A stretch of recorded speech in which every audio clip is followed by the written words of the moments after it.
আসসালামু আলাইকুম, welcome to my cooking channel Shahrin's cooking artistry. আজকে আমি আরও একটি সহজ রেসিপি আপনাদের মধ্যে শেয়ার করলাম। দেখে নিশ্চয়ই বুঝতে পারছেন রেসিপিটি কী, এবং আমাদের সবারই খুবই পছন্দের একটি খাবার, সেটা হলো চটপটি। তাহলে চলুন ফুল রেসিপিটি দেখা যাক। রেসিপিটি যদি ভালো লেগে থাকে তাহলে অবশ্যই কমেন্ট করে জানাবেন।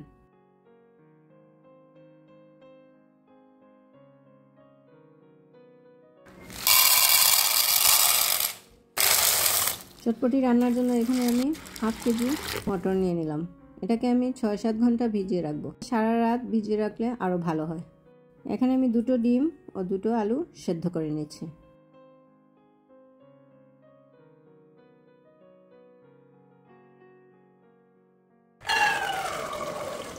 এদিকে আমি প্রেসার কুকারের মধ্যে মটরগুলো দিয়ে দিলাম। পানি দিয়ে দিলাম 4 কাপ, লবণ স্বাদ মতো, দিয়ে দিচ্ছি 1 চিমটি হলুদ গুঁড়ো। এখন আমি প্রেসার কুকারের ঢাকনাটা লাগিয়ে অপেক্ষা করব 4টা হুইসেল আসার।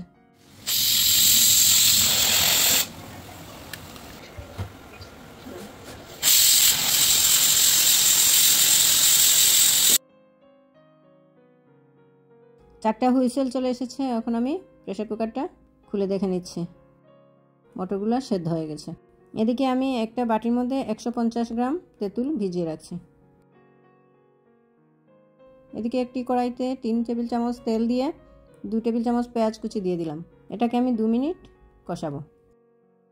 দিয়ে দিচ্ছি সেদ্ধ মটর, দিয়ে দিলাম স্বাদ মতো লবণ ও 1.5 চা চামচ ধনে গুঁড়া, 2 টেবিল চামচ চাট মশলা পাউডার, জিরে গুঁড়ো 1/2 চা চামচ দিয়ে আমি এটাকে ভালো করে কিছুক্ষণ কষাবো।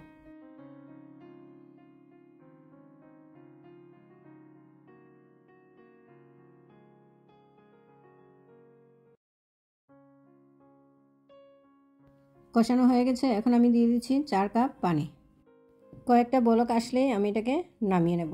বেশি শুকাবো না, কারণ চটপটি নামানোর পরে শুকিয়ে যায়, এতে খেতে বেশি ভালো লাগে না।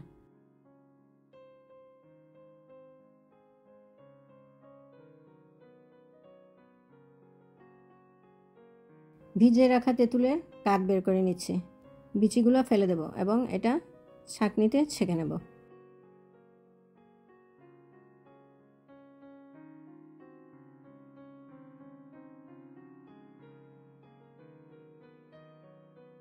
দিয়ে দিচ্ছি 2 টেবিল চামচ চিনি, চাট মশলা পাউডার দিয়ে দিচ্ছি 1 টেবিল চামচ, বিট লবণ দিয়ে দিচ্ছি 1 চা চামচ, লবণ স্বাদ মতো, চিলি ফ্লেক্স 1 চা চামচ দিয়ে ভালো করে আমি এটাকে মিক্স করে ঢেকে রেখে দেব।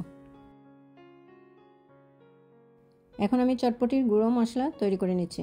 এখানে দিয়ে দিচ্ছি ভাজা জিরে গুঁড়া 2 টেবিল চামচ, ভাজা ধনে গুঁড়া 2 টেবিল চামচ, বিট লবণ 1 চা চামচ, চিলি ফ্লেক্স 1 টেবিল চামচ, চাট মশলা পাউডার 1 টেবিল চামচ দিয়ে এটাকে আমি ভালো করে মিক্স করে নেব।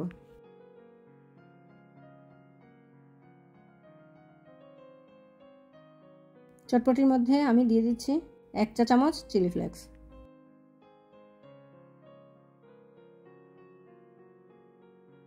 এখন একটি বাটিতে আমি চটপটি সার্ভ করছি।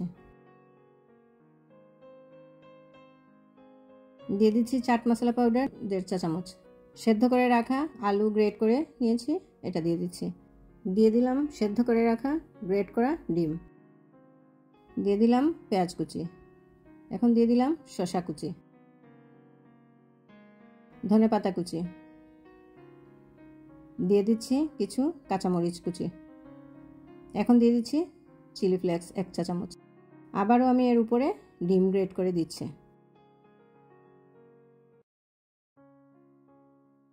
আবারও দিয়ে দিচ্ছি ধনে পাতা কুচি,